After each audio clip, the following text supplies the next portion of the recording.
జై భీమ్, జై మహాజన్. ఈరోజు నవభారత రాజ్యాంగ నిర్మాత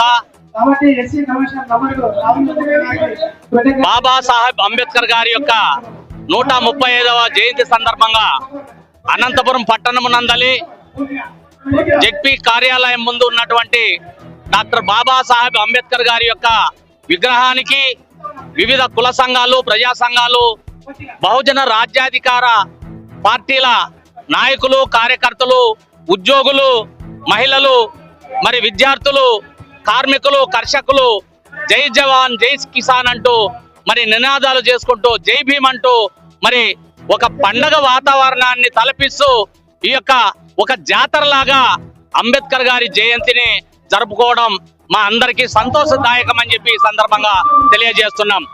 ముందుగా 1924లో డాక్టర్ బాబాసాహెబ్ అంబేద్కర్ గారు మరి రూపీ అనేటువంటి ఒక పుస్తకాన్ని రచించడం జరిగింది.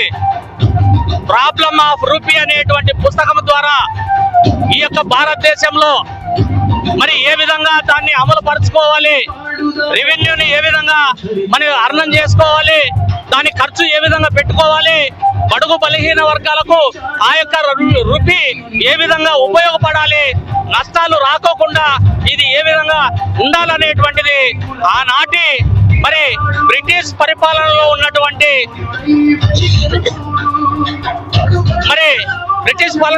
ఉన్నటువంటి వారికి ఈ యొక్క రాజ్యాంగం పట్ల మరి అదే విధంగా ప్రాబ్లమ్ ఆఫ్ రూపీ పట్ల మరి డిసిసి అనేటువంటి ఒక డాక్టర్ డిసిసర్ గారికి ఈ యొక్క పుస్తకాన్ని రచించి లండన్ వారికి అందజేయడం జరిగింది. ఆ పుస్తకం ద్వారానే ఈ రోజు కేంద్ర రాష్ట్ర ప్రభుత్వాలు మరి రెవెన్యూ యొక్క ఆలోచన విధానాన్ని, రెవెన్యూ వినియోగాన్ని అమల్లోకి తీసుకురావడం జరిగింది.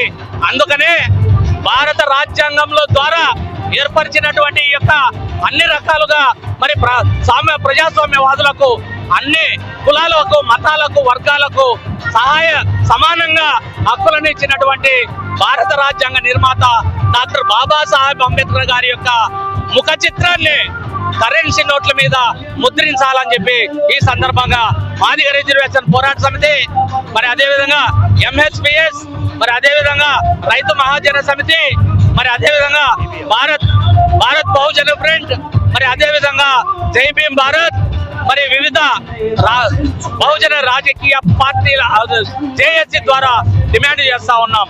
జై భీమ్, జై మహాజన్. Thank you.